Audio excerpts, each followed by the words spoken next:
C'est pour ça qu'on a écrit ce bouquin, parce qu'on en parle beaucoup du TDAH, souvent on en parle un peu n'importe comment, notamment sur les réseaux.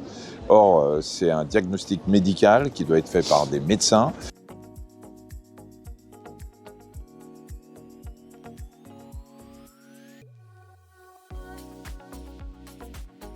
C'est toi qui l'as écrit. Je suis le docteur... non, on l'a écrit à deux. Je suis le docteur Olivier Revol, je suis pédopsychiatre. Tellement content d'être là avec mon ami. Moi, je suis Michel Simès, patient d'Olivier Revol.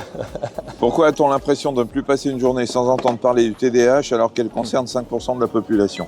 Alors, c'est une très bonne question qu'on nous pose à peu près à chaque interview, parce que c'est très, je vais dire, tendance aujourd'hui de parler des neuroatypies en général, les hauts potentiels, les gens porteurs du TDAH, qui sont troubles du déficit de l'attention, avec ou sans hyperactivité, et on en parle beaucoup aujourd'hui parce qu'en fait, d'abord c'est quelque chose de plutôt récent en matière en médecine, qu'on se rend compte qu'il y a plein de gamins qui sont TDAH, parce que 5% de la population, sur 66 millions de Français, ça fait du monde. On a tendance à dire ou à penser, surtout les parents, que si leur enfant réussit pas bien à l'école, c'est parce qu'il a un problème de neuroatypie.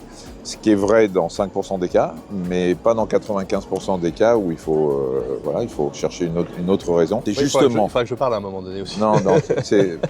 Toi, si ça ne dérange pas, j'ai une question. Hein. Ah, t'as une question. Stop. Non, mais là, moi, go. Oui, mais moi j'ai la mienne. Olivier, quand vous proposez à Michel le projet d'écrire ce livre, lui n'a pas encore compris qu'il était TDAH comme vous. Vous en riez encore. Souvent, il ne comprend pas les trucs du premier coup. Hein. Donc, ce qui est extraordinaire, ce qui est extraordinaire, c'est qu'il tire une carte au hasard et ça tombe sur Olivier. Ah, c'est comme ça. Donc, vous aviez prévu que c'était moi le premier et lui en deuxième. Non, c'est notre énergie. T'as un truc à dire ou pas? Oui, j'ai un truc à dire.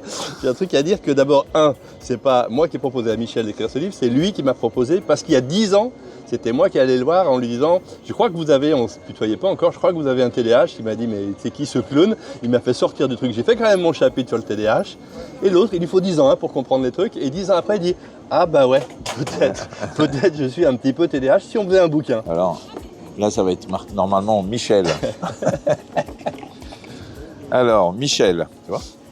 Est-ce que les réseaux sociaux accentuent ce trouble du neurodéveloppement? Non, ça accentue pas le trouble parce que le trouble, vous l'avez à la naissance et que c'est pas les réseaux sociaux qui vont créer le trouble. Vous l'avez. En revanche, ça peut vous faire prendre conscience et c'est pour ça qu'on a écrit ce bouquin. Parce qu'on en parle beaucoup du TDAH, souvent on en parle un peu n'importe comment, notamment sur les réseaux.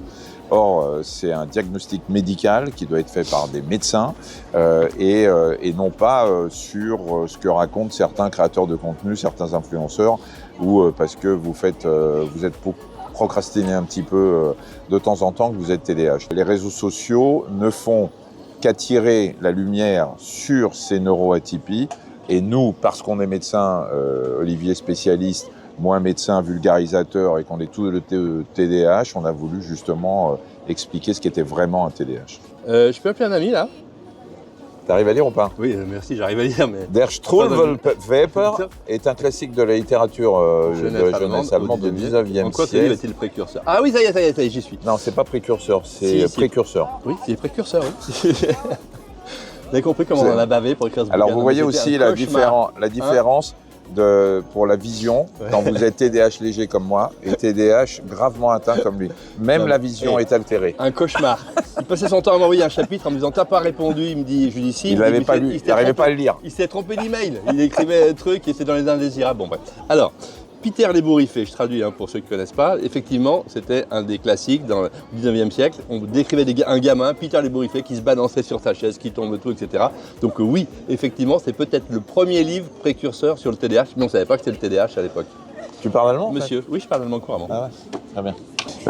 Michel, c'est dingue, vous vous adressez toujours à moi. Hein.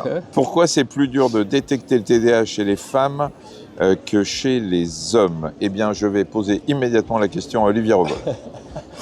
Pour répondre à la question, c'est plus... Alors, il n'a pas de mémoire non plus. Cette mémoire, c'est même pas du court terme. Il a une mémoire. Avant la fin de la phrase, il ne se souvient plus du début. Alors donc, le TDAH, c'est hyperactivité, trouble d'attention, impulsivité. Et souvent, les femmes, elles ont juste l'inattention et pas l'impulsivité et l'hyperactivité. Petite fille tranquille, petite fille modèle, qui rêve à l'école, on dit « Oh, elle est un peu rêveuse », mais à aucun moment, elle a alerté l'enseignante parce qu'elle brassait, elle bougeait, elle coupait la parole, etc. Donc on retarde le diagnostic et toute sa vie, les filles internalisent quand elles ont une différence. Je vais répondre à ma question maintenant. Oui. Vous livrez un témoignage personnel, notamment Michel avec vos fils. Est-ce que votre vie aurait été la même sans votre TDAH? Tiens. Ah non, elle n'aurait pas été la même. Vu que j'ai pas été diagnostiqué, j'ai vécu avec sans me poser de questions.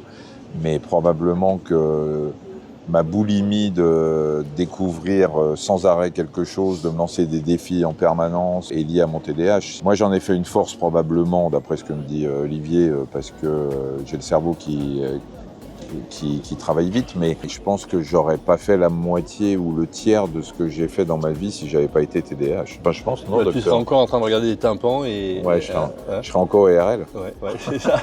Voilà, après, moi, j'en ai fait une force, mais c'est parfois un handicap quand même. Hein. Et sérieux, on n'aurait pas été TDAH, on ne serait pas ici dans cet environnement magnifique, en train de rencontrer des gens assez incroyables. Donc oui, on peut répondre positivement. Si on nous demandait, enfin moi personnellement, tu diras toi, mais si on nous demandait est-ce que tu voudrais refaire ta vie sans ton TDAH, non. Notre TDAH fait partie de notre vie, c'est un handicap, ok, mais c'est un handicap qui nous a apporté beaucoup de choses. Mais d'où le titre du livre, hein. Ouais. Heureux comme des TDAH. Et ce livre, il est un peu provoque volontairement parce qu'on nous répète depuis le début, depuis qu'il est sorti, oui, alors pour vous, ça a été un bonheur, une force, etc. Mais combien sont vraiment handicapés par le TDAH? Et on en est conscient, parce qu'on en parle dans le livre. Hein. On ne vit pas dans un monde des bisounours en se disant que tout est merveilleux, parce qu'il y a des gens qui sont très, très handicapés par leur TDAH. Il se trouve que le mien est light, donc j'en ai fait une force. Celui d'Olivier est beaucoup plus cogné, mais il a réussi à s'adapter et à se traiter avec. Il le dit, c'est pas une violation du secret médical. Et il est chef du service, c'est un des plus grands spécialistes du TDAH en France. Donc on a réussi nos vies quand même. Alors la dernière question, c'est la meilleure. Elle va te plaire. Oui, vas-y. Être TDAH, c'est aussi être sans filtre. Ah oui. Ça te parle? La dernière fois où vous avez été un peu trop cash, il y a 2 minutes,